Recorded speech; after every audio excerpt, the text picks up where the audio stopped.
Yes, and start. Reproduction and multiplication of books and other things is one of the characteristics of modern age. It someone wrote a book in ancient times, the writer could have only one copy of the handwritten manuscripts. If more copies were required, the whole thing had to be rewritten in hand by a scribe, which was an expensive and an arduous job. Today, on the other hand, if we want reproductions of a book or a given event, we have at our disposal not only the printing press but a few other scientific devices. Multiplication of things in the present age appears to be a mere child's play. In earlier days, if a good drama was staged and it happened to gain popularity, only those could benefit from it who were physically present when that play was staged. That is because the actors could not manage to be at more than one place at a time. Even if a play was restaged, no one could guarantee that it would be rendered with the same skill and have the same effect on the audience as the original play staged earlier. All that has changed today. Now we can have a play staged simultaneously at several places. We can have it cinematographed and in this way also reproduced the original voice of every actor. This is what is generally known as a film. Cinema is a very powerful medium for projecting ideas.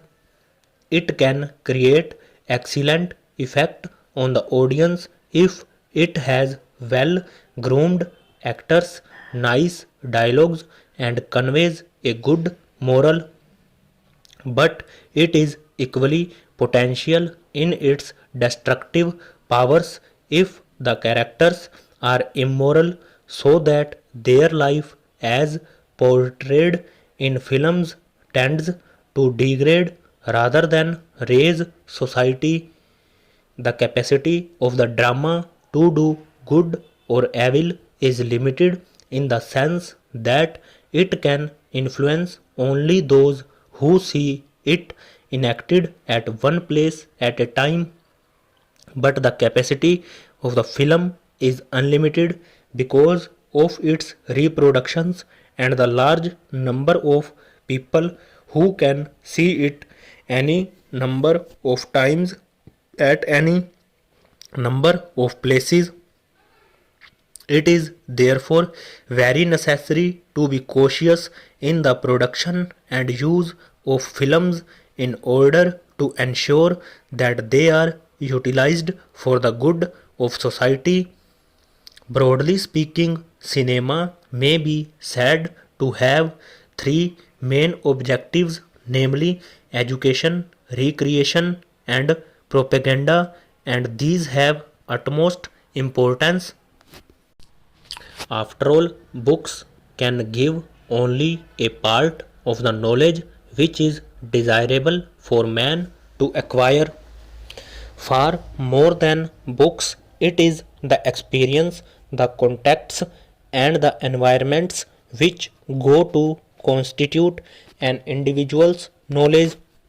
Cinema can be great help in acquiring knowledge from all these different sources because it can extend to incredible limits the field of our visual and auditory experience.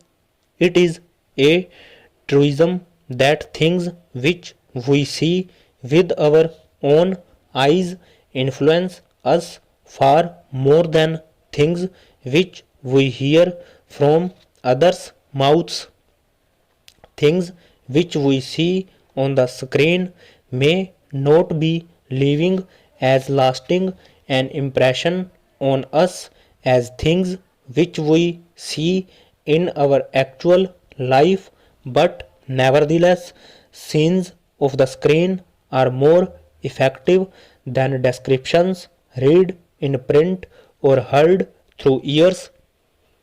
As for recreation, it is also of many kinds. There is recreation which, besides being entertaining, is also educative. There can also be something which is recreative but morally injurious. I cannot claim to have seen many films.